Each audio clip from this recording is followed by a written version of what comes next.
Have you ever wondered what would happen if you had a no-buy Christmas?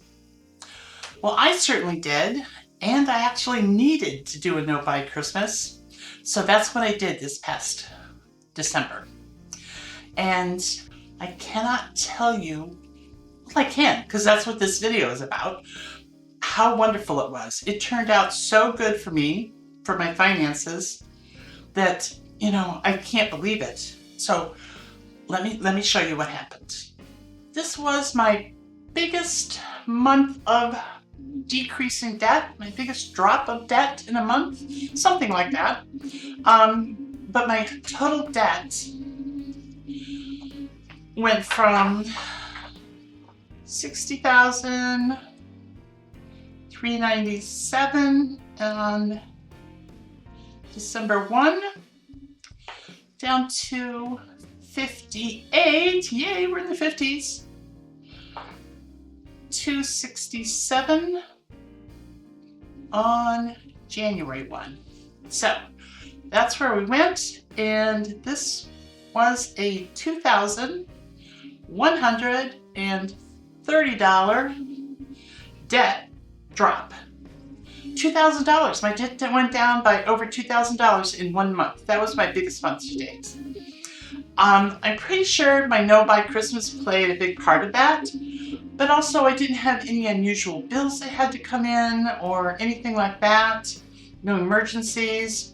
But ever since my kids were little and they were growing up, I always bought a lot at Christmas time. I had this mom mentality that I was responsible for making my children happy at Christmas. And I think it kind of stuck with me even after they weren't kids anymore. I rarely was able to just purchase what I bought them or bought anybody. And I had to charge almost everything. So January was always an awful month financially. I hated opening the bills back when we used to get them in the mail. I hated looking at the bills, and it seemed like it was about March before I could finally get out from under December. This year I decided I didn't buy any Christmas candy. I just did not buy any for anybody in the family. I bought no stocking stuffers, although at this point, the only ones I was doing stockings for were my youngest son, who's an adult, and for me, because I didn't want him to feel bad that there was nothing in my stocking. And I just stopped trying to be the mom, okay? My kids are grown. They have their own kids. They're the center of their world now, not me. And so I just tried not to be that person anymore. I had a few presents already bought previously for the grandchildren, but mainly it was handmade gifts. Things I sewed from fabric I already had, and cookies I baked. The cookie ingredients I got slowly starting in October when things were on sale, when like sugar and flour and chocolate, all those kind of things went on sale. The only thing I never found on sale was the almond flour for the macarons, but that was just one ingredient. So let's see how this affected the overall picture. Okay.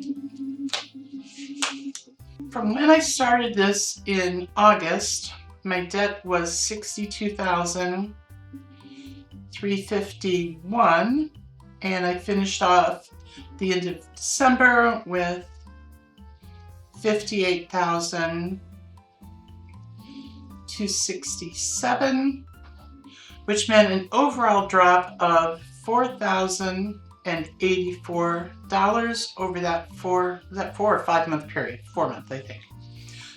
Maybe 5 months.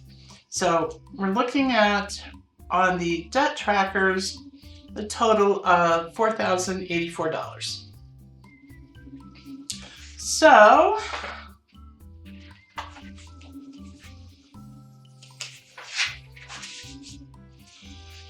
my first debt tracker, I wasn't very optimistic, and that tracker was to get $5,000 reduction. I started that in August and it was finished by mid-September. So these were all, each donut was worth $5. And I got that one finished up. So that tracker was $500. This next tracker, I upped it to $25 a donut. And before the drop in December, I had colored in 55 donuts, but I should have colored in 57. So I just added those to the coloring for today because I forgot to color them in previously. So that left on this tracker, I need to color in 44. Wait, 1, 2, 3, 4? Yeah. Oh, that's wrong too. I thought I had 5, but I had 6 here. So let's pretend there's 5 here and there's 5 here. It doesn't affect anything other than the number of donuts I color in. So this one I needed to color in 45. Just pretend like that one's not colored in. 45, and 45 times 25 was 1,084. Because on that tracker it's 2,500, and I had colored in $1,375. So to finish this one up, I needed to color in 1, 2, 3, 40, 45. Just forget that one's colored in. So 45, and 45 by 25 is 1,084. That is going to finish off this one. And then I needed to start a new tracker because my optimism keeps going up and I'm tired of coloring donuts. It made this tracker a $5,000 one. So each donut on this one is going to be 50. That meant I needed to color in on this last one 21.68 donuts, which I can't do 21.68, so I need to color in 21 donuts on this one. And between the 3 trackers, that will come up to this 4,084, although it won't be exactly even, but it doesn't matter, we can make that up on another month.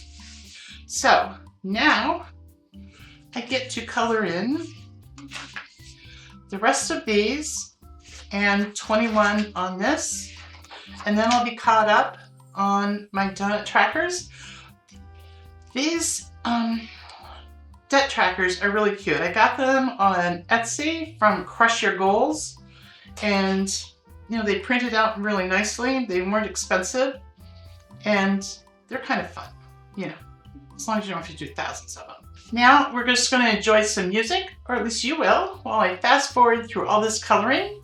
But stay tuned afterwards for my snowball debt update because it's pretty great.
Okay, whew, all done.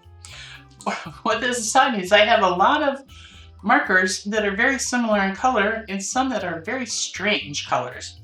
But I like my markers. I use them in my Happy Planner.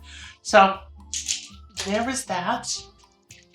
This one is 21 colored in. This one is finished up. Yay! Ooh, those markers go through a lot.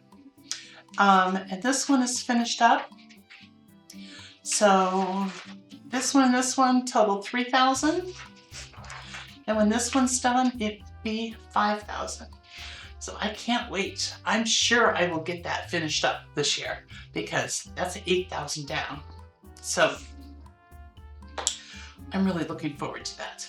So now, let's see what else happened. Okay, so this is my spreadsheet. And now that I got a color printer, I can print it out, you know, with highlights. So all of these green lines are the ones, the really pale green highlighter, are the debts that I have paid off. The yellow ones are the next ones up on my Snowball debt tracker. And I added 2 new things. So this typed line are the number of debts I have left. Started with 28, and now at the beginning of this year, I'm down to 18. And these are the number of debts I paid off each month, cumulatively. So it took a couple months to get any of them paid off. Then by October 1st, there were 2. By November, there were 6. By December, there were 8. And now by January, there were 10 paid off.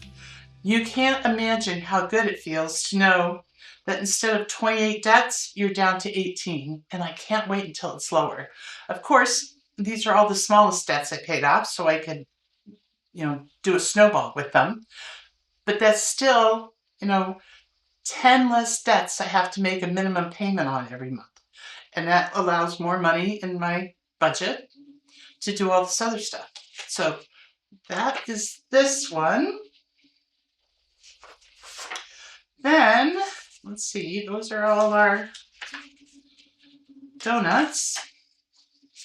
Now, this is my Snowball tracker, and I meant to put some lines in here, and I just haven't done it yet. Well, I didn't have my markers with me when I thought of it. So when each one is paid off, I will mark a line under it. This one was paid off in October. This one was paid off in November. And now we're up to December. And we paid off this third one. So that one was paid off in December. And then on the next page, this is Snowball debt number 4. And it was also paid off in December. But I'm not adding this $62 into my Snowball payment because my condo fees went up $60 in December. So I'm just using that in my budget to pay for that additional expense. So when I was doing this, the Snowball was 96. This 62 is not getting added to it. So on this one, the Snowball is still 96. And it was almost paid off in December. I'm down to $115. And this was the regular payment. And this was the part of the Snowball payment I had left after paying this one off. So that was $178 on that one. Well, it was for the Snowball and the cash savings things. So this one's down to $115, and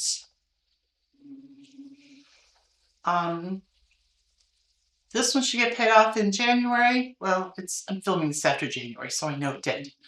And then I can start working on this one in January. So that's where we are. I've got 4 of the debts that are on my tracker paid off. Now, I paid off more than what's on my tracker because some of them I just didn't add to the tracker. Because Some of them had 0% interest, and I was just letting the minimum payment pay them off. And some of them I don't want rolled into the snowball payment because I need them to go towards building up enough in my budget where I can afford to buy groceries, gas, and prescriptions without charging them. And I can't do that yet still. So, that was a whole lot of donuts, guys. Thanks for hanging in there. I wish every month went as well as this one, but I know they don't. I mean, this was an exceptional month. They can't expect to pay off $2,000 every single month. That's just kind of how the payments went that much. And do you have some gift giving event coming up that you can make a no buy or low buy? Do you have a cooking or crafting skill that you can use to share something from your heart with the special people in your life? I've decided that I'm going to continue with low buy gifting, concentrating on what I can make, or for my grandchildren, crafting supplies I can share that won't break the bank. They all love crafting, and that is going to stick with them longer than toys. So that's it. That's my update for December 1st to January 1st. I think it's awesome. Awesome. And my next debt update will be from January to February. And I will try to get that filmed this month so I'm not falling so far behind again. I hope this new year brings you financial peace of mind and much joy and pleasure.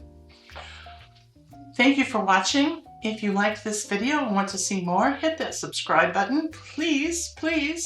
I'm hoping to hit 100 subscribers this month, and then I will have a nice giveaway. And if you just enjoyed it but aren't ready to subscribe, please hit that like button or leave me a comment about what you liked about this video. This was one from my heart because it really meant a lot to me to make this big of a difference in 1 month. So, I will see you next time, either on my next step journey update, or hopefully on my Monday and Tuesday challenges. Mini Monday, Tiny Tuesday. And then we can see where the money goes at the end of this month. So, thank you so much for watching. I love you all, and I will see you next time. Bye!